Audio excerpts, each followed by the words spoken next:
I'm honored to introduce a very special speaker, and I've had the pleasure of hearing her previously. Susan Hassmiller is an industry leader in nursing, Senior Advisor for Nursing at Rubberwood Johnson Foundation.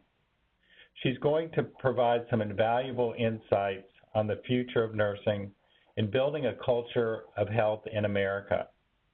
A culture of health places well-being at the center of every aspect of life so that all communities can flourish and all individuals can thrive regardless of race, creed, income, or location.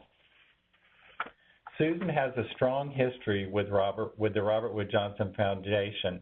She joined the foundation in 1997 and currently leads the foundation's nursing strategies in an effort to create a higher quality of care in the United States for people, families, and communities. She was drawn to the foundation's organizational advocacy for the less fortunate and underserved, and is helping to assure that commitments in nursing have a broad and lasting national impact. She also directs the foundation's Future of Nursing Campaign for Action, which seeks to ensure that everyone in America can live a healthier life, supported by a system in which nurses are essential partners in providing care and promoting health. Currently, Susan serves as co-director of the Future of Nursing Scholars Program, an initiative that provides scholarships, mentoring, and leadership development activities and postdoctoral research funding to build the leadership capacity of nurse educators and researchers, an area that we all agree is crucial to the pursuit of lifelong learning.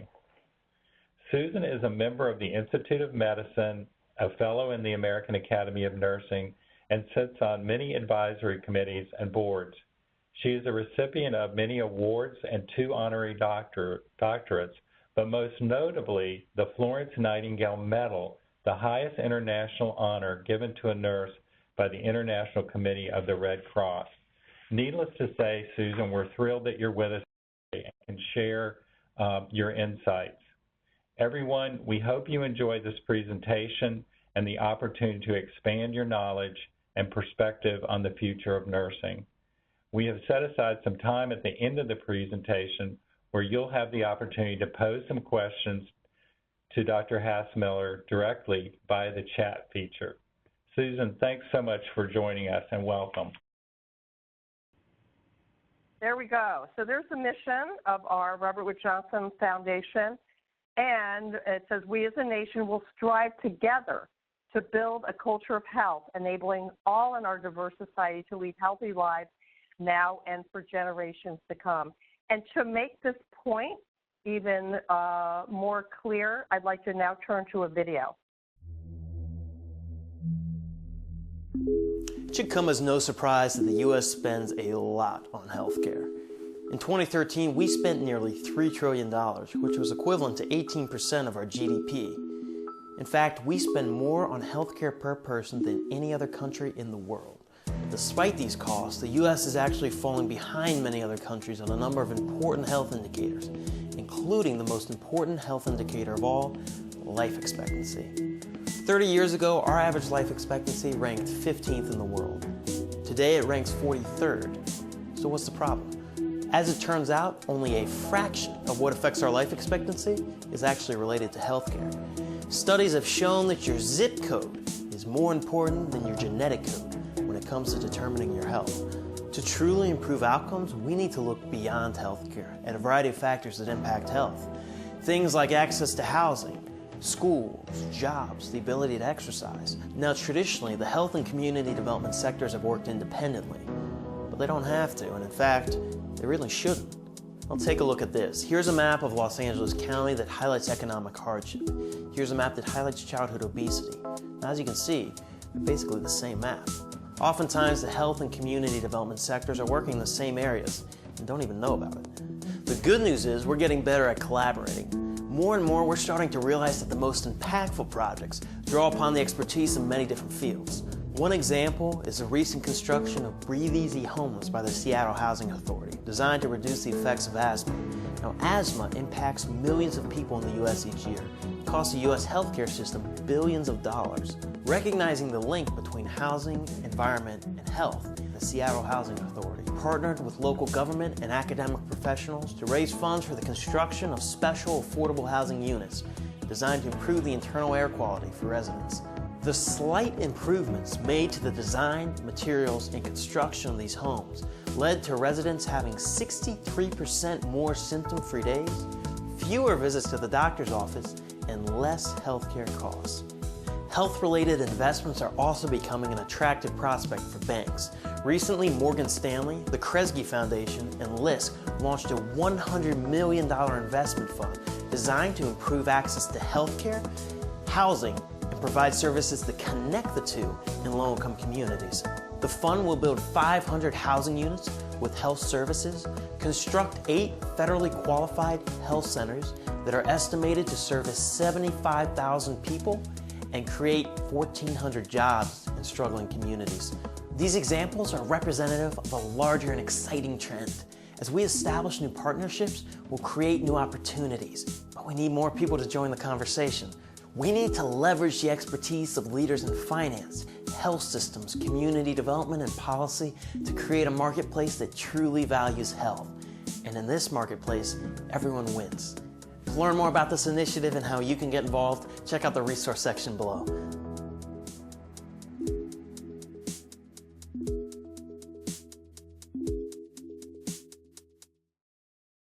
So the video was great because it was from the Federal Reserve Bank, and it talks about health as an economic issue, and it talks about the investments that the banking industry is really making these days in people's health and well-being, because they see the connection between that and jobs and the economy. And if you look at this slide, it really talked about the social and economic factors. You can see where the blue box is that says 40%, and it shows that most of our health and well-being in this country is really contributed to by our social and economic factors. Education, employment, income, family and social support, community and safety. It's really, really, really important for us to pay attention to that. So I recently heard a story about a woman who went to see a doctor for back pain. She was prescribed medicine, but the pain didn't go away. So she returned to the practice and saw a nurse practitioner. The nurse practitioner talked to her and discovered the woman's home was short on beds. The woman wanted to make sure everyone else in her household was getting a good night's sleep, so she was sleeping between the floor and the bathtub.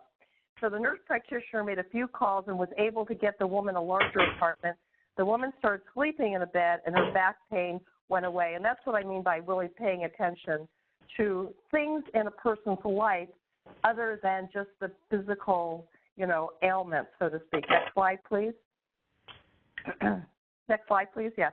And this is why we always say that the choices we make as human beings in this country, the choices we make are based only on the choices that we have. If we live in a food desert, if we live in a family that has great stress and trauma, if we live in an area where there is no place to go out safely and play, the choices we make are only based on the choices we have. Next slide. So transformation into a culture of health means that we steadily see more people valuing being healthy. It means that we build more communities with spaces that bring people together, and it means that we ensure that all kids enter school strong and ready to learn. In short, it means that everyone in America realizes that health is everything, and we work together to make sure that everyone can live the healthiest life possible. Next slide. We need to take a more integrated, comprehensive approach to health, and we need to collaborate within and across sectors, so within the nursing community and beyond, really. And that's why Rubberwood Johnson Foundation is forming a flurry of partnerships now to build a culture of health. Community health is inextricably linked to the health of the workforce, so we're engaging businesses to create healthier communities. We're also forming alliances with educators, faith leaders, architects, urban planners, legislators, transportation and housing officials, mayors, technology experts, public health officials, and many more, all to build a culture of health. We all have a stake in this. Next slide. And here's where we come in. Here's where I come in, and here's where you come in. Nurses need to be front and center in this movement. Nurses are repeatedly ranked by Gallup as the most trusted professional, and they make up the largest segment of the health and healthcare workforce. Nurses literally are where people live, learn, work, and play. So I think we need to ask everyone to mute their phones again and turn to the next slide. But building a culture of health is not a new idea in nursing, and we know that. One of the best examples is the Nurse-Family Partnership Program.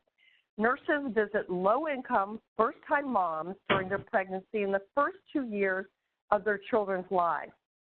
During these visits, nurses help ensure that expectant moms receive needed treatment for pregnancy-related complications and reduce their use of cigarettes, alcohol, and illicit drugs.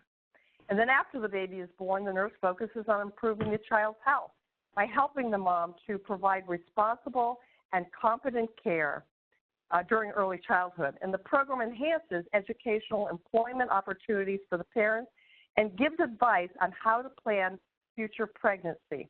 I think there's a little sidebar that comes up if you want to take one click. There you go.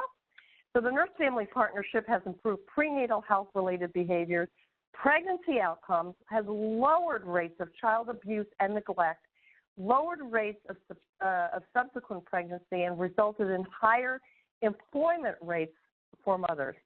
So the program has resulted in improved school performance for the child. By age 19, youth whose mothers received visits from nurses nearly 2 decades earlier were 58% less likely to have been convicted of a crime. Now you see why the banking industry and everyone is really interested in a culture of health and the nurse's role. Next slide. And in the acute care setting, many nurses are educating and supporting caregivers to help patients make the transition from the hospital or long-term care facility to the home. When nurses handle transitions and care well, patients are less likely to be readmitted to the hospital or returned to the emergency department. They can also help to decrease medication error, falls, and other injuries. Community health workers or promotoras, depending on the part of the country and system of care, can also play a large part in keeping people out of the hospital and actually help nurses with these transitions. Nurses can also inquire about where the person lives, learns, works, and plays to see if there are other factors that need to be addressed to help the person live a healthy life. Great. Next slide. And I think we all know, you've heard, you're teaching it in your classroom, students have heard that there are new roles for nurses. Nurses have started to take on these new roles as part of the Affordable Care Act and as part of healthcare transformation. These roles will become more prominent as nurses take on leadership roles to get into the community, in your organizations, if you're in hospitals as well, to build a culture of health. 2 of my colleagues have highlighted 5 new and emerging roles that you can see on this slide. First, the faculty team leader would help to ensure synergy between classroom content and clinical practice and be responsible for interdisciplinary education. Faculty team leaders would help to prepare RNs for roles that are increasingly community-based. The care coordinator could take many forms, from providing coordination directly in complex or rapidly changing situations, supervising other team members when care is relatively predictable, or advising entire communities on the best choices for the highest level of wellness. The informatics specialist would make sure that technology accommodates practice. RNs would help to develop software and its application. They would be responsible for informatics design, application, interpretation across settings. And the community-centered nurse, of course, would be based on the model of Lillian Wall. RNs would connect with people where they live and work to understand and adjust elements that will result in healthier, more successful outcomes. And RNs could be positioned for early intervention and perhaps prevent the development of serious problems. That's what we're there for, right? They could address direct health issues and broader issues that affect health, like poverty, violence, and substance abuse. And the last role would be the primary care partner. This would be for RNs without advanced degrees. They could be responsible for intake screening to provide education, coaching, and support for people with complex illnesses. Next slide, please. And here it is, ta-da, the landmark Institute of Medicine report. And the great news is this, that the nursing workforce is more ready than ever to help contribute to building a culture of health and keeping everyone healthier in America. For the past 5 years, the nursing community has joined with other partners to advance the landmark Institute of Medicine recommendation on the future of nursing. The report stated that nursing must be prepared for health system transformation and that nurses must help lead and shape this change. You remember that, right? You remember reading that in the report. Well, we're here, everyone's working towards that, and we're going to do it. Next slide. And I'm really happy to say that even before my foundation changed its mission to building a culture of health, we had this vision in our campaign that everyone in America can live a healthier life. Here we go, supported by a system in which nurses are essential partners in providing care and promoting health. And together we are working to implement that vision so that everyone in America can live a healthier life. Next slide, please. So the campaign has made great progress in advancing our 5 key areas: education, practice and care, leadership, diversity, and interprofessional collaboration. Next slide. So I'm just going to highlight a few of the major recommendations of the Institute of Medicine report. And remember that in building and everyone working on these recommendations, we are creating great builders of the culture of health. So the campaign seeks, of course, to advance the IOM recommendation that 80% of the nursing workforce attain a bachelor's degree in nursing or higher by 2020. We're doing great. The data lagged greatly in this one, but in really 2013, 2014, 51% is where we're at, and we know we're higher than that now. We expect to see our numbers improve once more schools formalize their articulation agreements and more students start taking advantage of continuing their education, which is really what we need. Beginning in 2012, for the first time ever, I say, in the history of forever, we now have more baccalaureate students, more baccalaureate nurses in this country than associate degree nurses. So that is actually great news.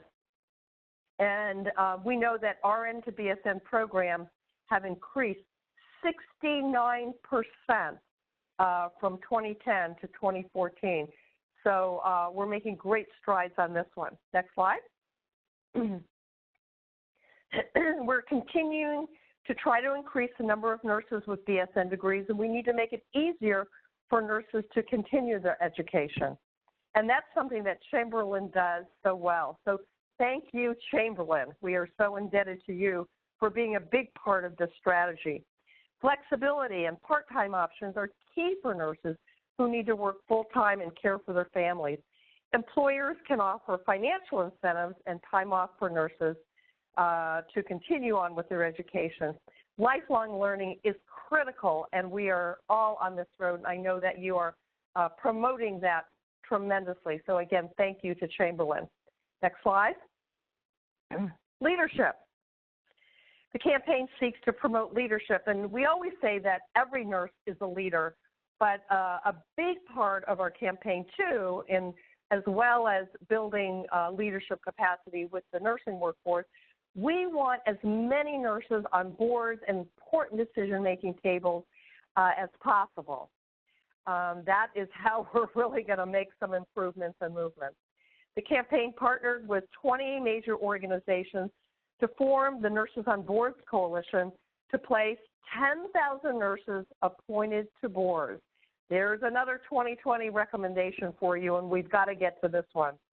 We will all benefit when more nurses influence health policies and outcomes. I hope some of you will be among the 10,000 nurses to serve on boards in your community. We recently launched a Leap into Leadership campaign. Over 4,400 people visited the website and saw a 42% increase in nurses on boards counted. As of March 17th, nearly 19,000 nurses were counted as serving on boards. So you can see the more people that we can get to go to this website, and the way you go to that is by going to Nurses on Boards Coalition. It's right on your screen, nursesonboardscoalition.org, and be counted. We want to recognize the nurses who are on board, and we want to encourage more nurses to step up to that plate. So critical if we're going to be front and center in these policies and in the way that we improve care in this country. Next slide. We need nurses to have the education and leadership skills required to build a culture of health. So the Action Coalitions will always continue to advance the IOM recommendations on the future of nursing. But the main purpose of nursing is to advance health. I really do want to stress that. And nurses are already where people live, work, learn, worship, and play. So the next step of the campaign will be to merge these future of nursing IOM recommendations with building a culture of health. I hope you can see that one leads to another. We build capacity addressing those recommendations in our own workforce, and we're going to be the greatest builders we can, and people will see that. So that means the Action Coalitions are identifying ways in which they are already addressing factors that contribute to a person's community health, including access, education, health literacy, mental health and trauma, and neighborhood safety. So go back to your slide. Okay, there you go. So this is what I want to show you. This is the action framework that Rubberwood Johnson Foundation is using with partners all over the country now. They developed this framework with the help of the RAND Corporation, so it's very evidence-based.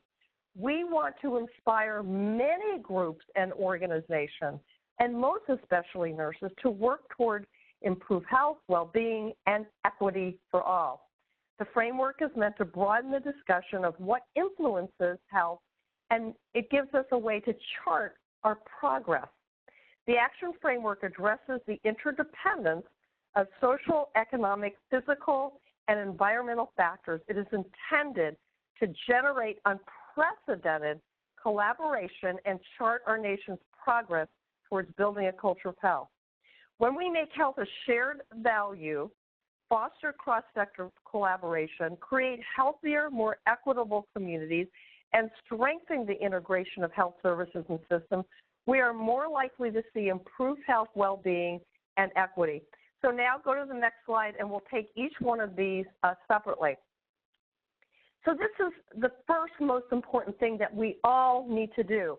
We all need to see health as a shared value. I mentioned all of these partners that we're talking to, the faith community, the business community, the banking industry. Everyone needs to see health as important.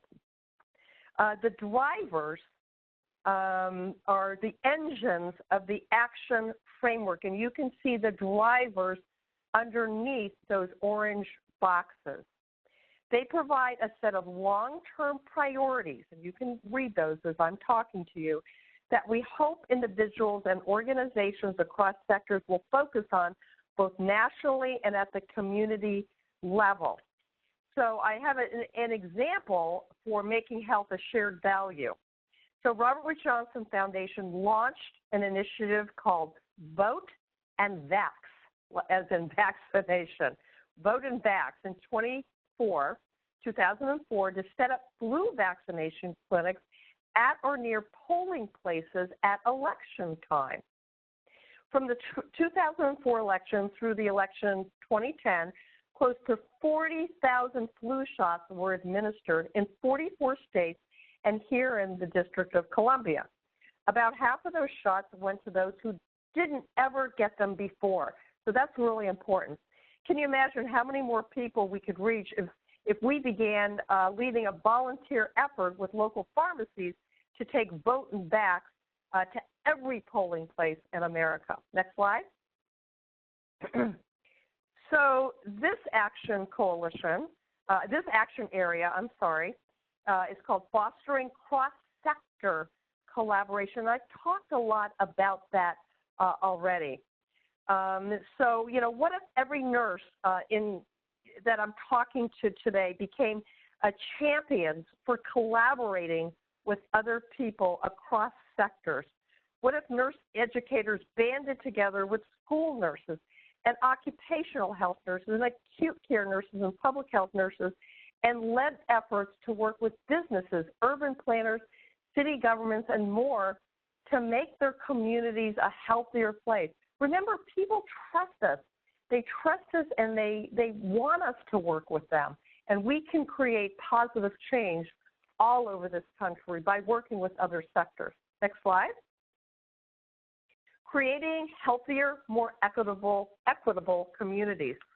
In Tennessee, the University of Tennessee College of Nursing used a HRSA grant to form an interprofessional collaborative team with faculty from the architecture and engineering schools.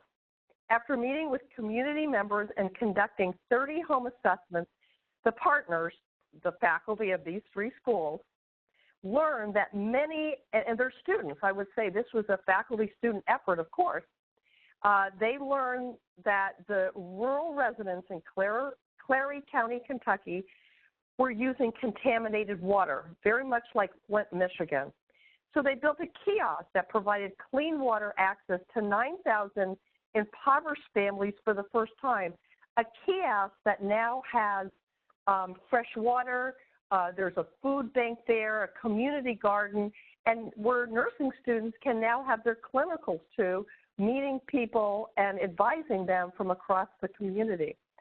So nurse faculty served as the project director and manager, and nursing faculty and students also provided education on water safety and sanitation. Next slide. Strengthening integration of health services and systems. So an example here, Jay Walker, a nurse with a background in business and health research, understands how important it is to give patients the information they need to better understand and participants in their care. Nurses need, they understand that and they know that. We're so good at that. So Jan and Tom Del Banco, a physician at Beth Israel Deaconess Medical Center, created something called Open Notes, a project that enabled providers to share their notes with patients and encourage them to play a more active role. You know, on its face, Open Notes is simple. As Walker knew, medical teams already kept a record, but now with this new transparency, it allowed much more collaboration between nurses and doctors and how patients and people were going to really care for themselves. Last slide, or not the last slide, but the last action framework. So as we make progress in these 4 action areas, we believe that we will improve health, well-being, and equity. But we need everyone's help. The faculty of Chamberlain, the students of Chamberlain, future nurses, we need everyone's help to understand these social determinants. So next slide. I have a call out for faculty, and I have another call out for students. So for faculty, you can teach your students about the social determinants in your classes so that they know what really contributes to health and well-being in this country, in addition to what you're already teaching them, of course. Preparing students for the new roles, so important. Healthcare transformation is moving so very fast. There's so much experimenting going on. And my new word is relevancy now. If we don't make the nurses of this country relevant for the new way of healthcare, we will be irrelevant. Offering classes, of course, in community care, as you do, business and finance, bringing those concepts in. Interprofessional collaboration, so important.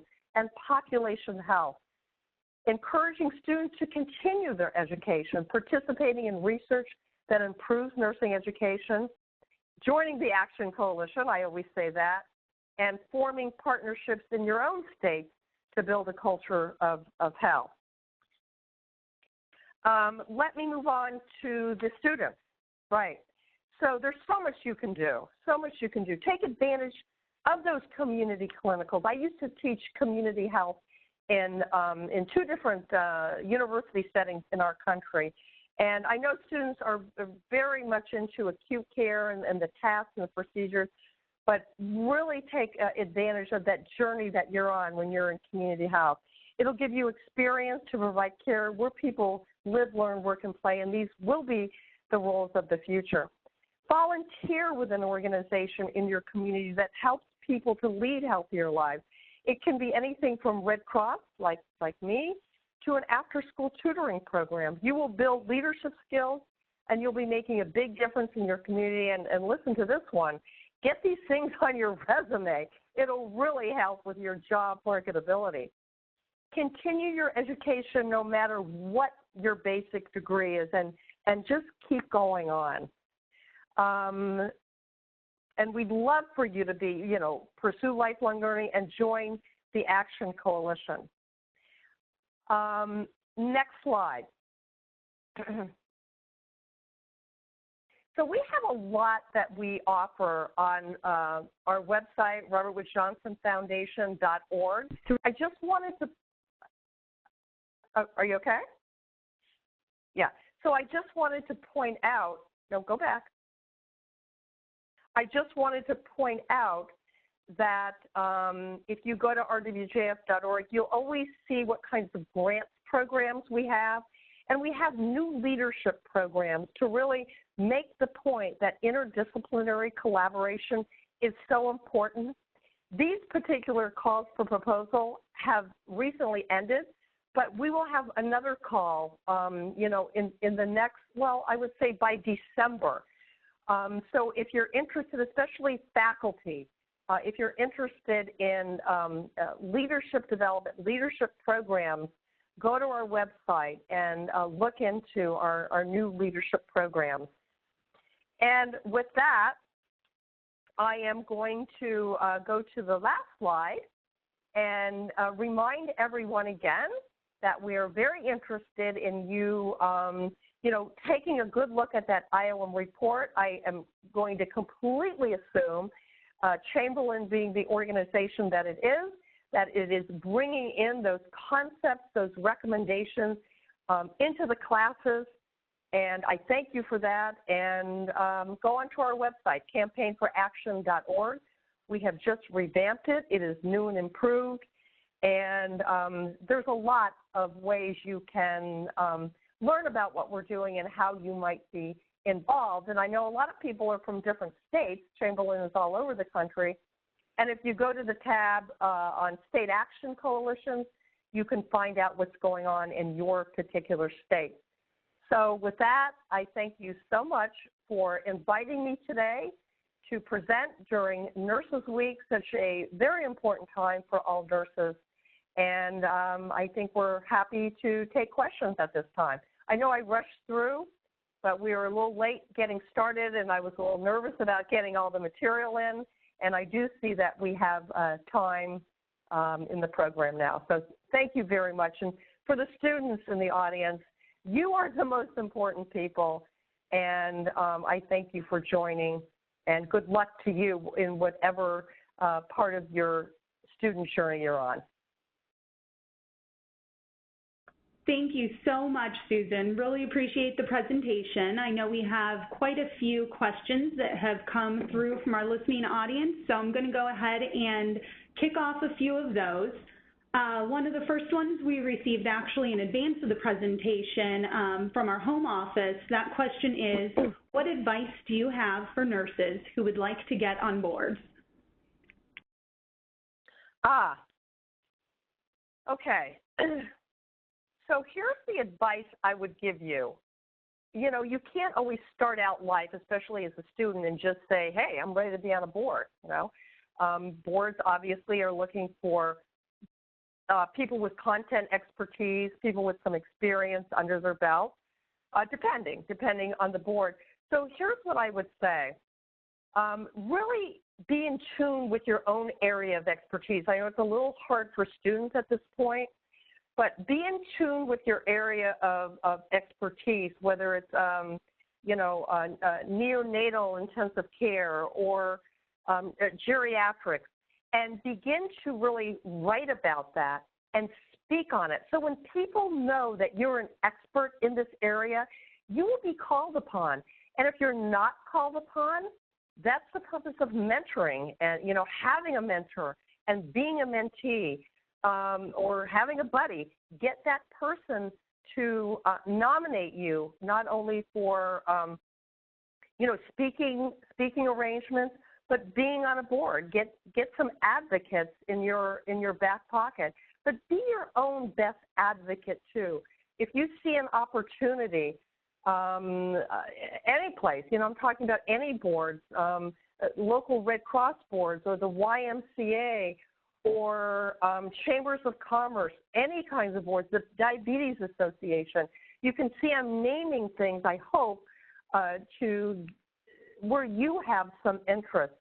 So really get that area of expertise lock solid under your belt and, claim yourself as an expert and begin to speak on behalf of that content area.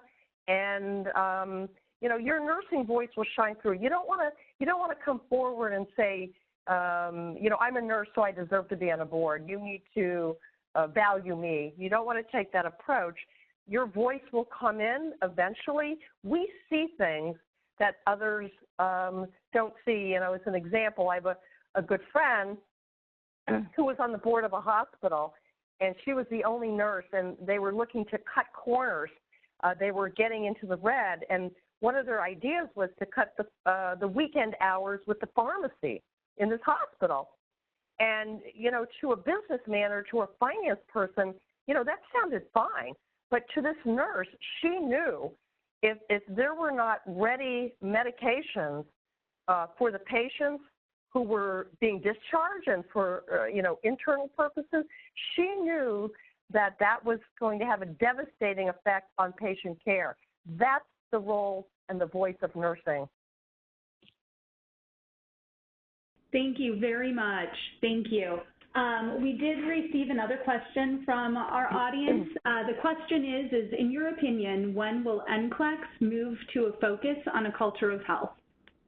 I love that question, and I'm trying to be a little bit politically correct here. I had a conversation with David Benton, the new CEO of the National Council of State Boards of Nursing, where the NCLEX exam comes from, about that very topic. It's a little bit of a tough one because you will remember, everyone knows, that the NCLEX tests not only nurses at an associate degree, but a diploma. We still have some diploma schools in this country, and the baccalaureate level. So you have nurses coming in at all different levels. Now, we understand that the vast majority of those community competencies occur where? At the baccalaureate and above, right? But, so there's sort of an issue with what do you do with an NCLEX where you're trying to get registered nurses into the system at 3 different levels. So I'm not sure what the answer to that is. I will tell you this, because I am on a big health system board, and I know, and I'm, at the national level, I know that the demand is there for nurses to take on new roles. There's so much experimentation, as I said, and they're looking for nurses, or really whoever steps up to the plate and has the loudest voice, to fill some of these new roles that are coming about, transitional care, in-home visitation, lots of kind of different roles. And we've got to you know, make sure those competencies are there in our baccalaureate program. So I think the more of a demand from our healthcare system, it's going to be trickled down. You can see that I'm hedging. So, you know, if anybody has a big pull with National Council of State Boards of Nursing, they know this. David certainly knows this firsthand, but you can see the bind that we are in this country. We are a country with 3 different levels of nurses. This doesn't happen in other countries. So we're in a bit of a bind there. I think you can see that. Thank you for that. It doesn't mean that faculty can't put these things in and be attentive to the needs of our country just because it's not on NCLEX, okay? Let that be my final point. Thank you very much. I have another question that we received even in advance of the presentation. The question is, if I wanted to get more involved in health policy, where should I start?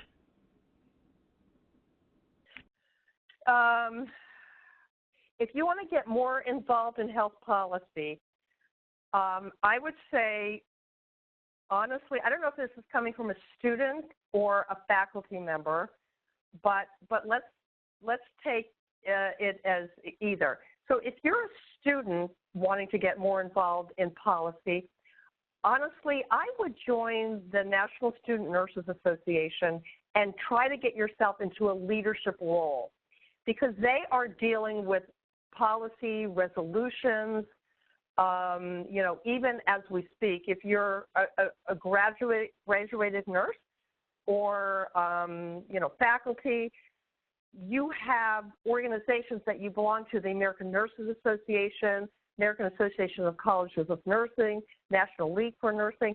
So all of these organizations are dealing with policies. Yes, it's nursing policy, I'll grant you that, but they are also working with, especially the American Nurses Association, they are working on all kinds of other policies. A good example is the opioid. What am I trying to say? You know, excess in this country, right? It's an epidemic, the opioid epidemic that's going on. Many people dying, committing suicide. It's a great epidemic. So American Association of Colleges of Nursing, American Nurses Association, they're getting involved in the policies surrounding what we can do with this major epidemic. The Flint water crisis, nurses are getting involved in those policies. So not only with nursing associations, I'll give you one more example. I have a good colleague who, like me, is very involved in the American Red Cross, and she worked in Hurricane Katrina, and it broke her heart. It broke all of our hearts when we saw on TV the commercials where the dogs were chained up on the fence, on the front porches, and lots of times people in disasters, I know this, I'm a disaster, people will not leave their homes because they have pets. They won't leave. They'll put themselves in danger just to save their pet's life, supposedly. Right? I understand that. I have a dog too. So my friend got herself on the National Humanitarian Society board to work with policies so that there could be pet shelters. This is what I mean about finding your voice, finding your expertise, and not being shy. Look, we got one go-around in this life, okay? We got one go-around. We got to make it count. We got to have impact. And as nurses, we've got to have our voices as nurses. With our education behind us and everything we know, I'm going to just put myself on the limb now and say it is selfish for us to keep our voices to ourselves. You can quote me on that. I hope you're tweeting. I hope my tweet is @Sue Hassmiller. @Sue Hassmiller. I hope you're tweeting some of these things I'm telling you so that many more can hear this. Thank you very much for that. I have another question from the group, and that is, as communities get more diverse, what can nurses do to meet the needs of these communities? Well, I think Chamberlain is really doing well, of course, from what I understand, in your classrooms, in your community, you're teaching cultural competence. So, I mean, you know, one of the first things we have to do, obviously, and now the campaign is now putting up a new dashboard indicator. That's one of the things you'll find on my website, dashboard indicators as to how we're measuring ourselves. One of the newest dashboard indicators we're putting up is diversity. So nurses need to look like the people that they are serving. The dashboard indicator I have up is what our nation looks like in terms of diversity and what our nursing workforce looks like in terms of diversity. We're doing well. We're doing better than any other health profession, but we do have a ways to go. So we need to look like the people that we serve, and we need to really, you know, understand culturally where people are coming from. And finally, you know, the social determinants. Lots of times it does matter the color of your skin as to the care that you're getting. So nurses need to believe, you know, from the bottom of their soul in this equity issue that all people deserve equal care. Really important to really feel that in your soul. Wonderful. And we have just a few minutes left, so we'll take maybe one or two more questions. Please feel free to keep those coming in the chat window. There's one. And I can, if you want to send me some questions, a couple, not inundate me, but if you want to send me a couple of important questions after the fact, I'd be happy to get them to you, and you can get them out to your audience as well. I do have to close down at noon exactly. Okay. Well, with that in mind and being conscious of time, Susan, thank you for sharing with our audience today. You have been wonderful. Richard, thank you for the introduction. And to all of those who have joined us for this presentation, again, thank you for signing on. Thank you for your participation. As we mentioned at the beginning, there are quite a few really valuable documents that Susan and her team have made available to us, specific to a lot of the content that was covered today. You should see that link available in the chat window, so please feel free to visit it. Go ahead and download those documents. And then Susan, thank you again for that generous offer. If we do receive any additional questions following up this presentation, please feel free to send those to news@chamberlain.edu. We'll go ahead and compile them and then take you up on your offer to answer a few more questions if there are some. So okay, thank you very much. Yes. Yes. One more thing I would say, and it relates to some of the questions that were asked.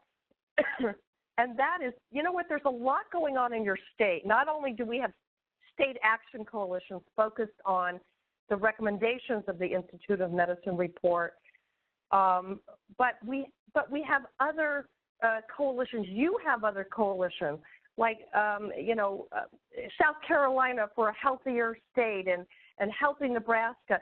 So there are a lot of coalitions that nurses can get involved in that will help you find your voice and help you to improve your own community and your own state. They need to hear from you. Thank you, and happy Nurses Week, everyone, and good luck to all the students. I am completely rooting for you. Bye-bye.